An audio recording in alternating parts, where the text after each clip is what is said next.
Okay, so here we're just straight up writing the entire proof on our own. And you can do this. You're mostly doing kind of filling in parts at this point. Next unit, we will be formalizing our make the proofs uh, experience, and you'll be doing a lot of full proofs from start to finish. Okay, this is a full proof from start to finish. So typically we start with what we are given and make that statement first. The first thing is that angles 1 and 2 are complementary, and angles 2 and 3 are complementary. I got those from here from the given statement, so we say, oops, we say that information is given. Yeah.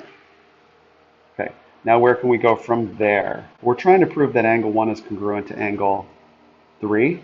So the first thing that we want to do, I'm going to build the case towards the transitive property, but the first thing we want to do is we want to say, well, if they're complementary, what does that mean about these angles? So what that they're complementary? What does that tell us? Well, that tells us that the measure of angle 1 plus the measure of angle 2 is going to be equal to 90.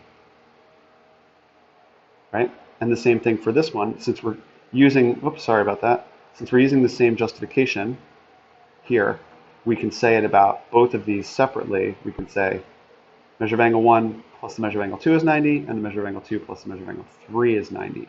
Both together have the same justification. And what is that justification? Well, that's the definition of complementary angles, is that their measures add together to be 90. So definition of complementary angles.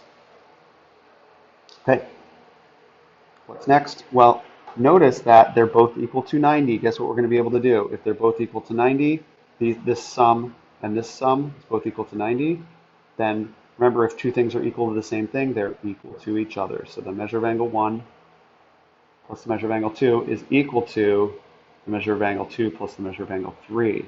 That's the transitive property. And it's of what? Well, we're talking about equality here, so that's the transitive property of equality. Okay, we're getting close, because look what we want to do. We want to prove that angle 1 is congruent to angle 3. So here we've got something that if only we took this away, we would now have their measure of angle 1 be equaling the measure of angle 3. So how do we take the measure of angle 2 away? Well, we can take that away and say we'd have to subtract them away. So it is the subtraction property of equality. Now we've got the measures of these two angles equal. And remember, we're proving that the angles themselves are congruent.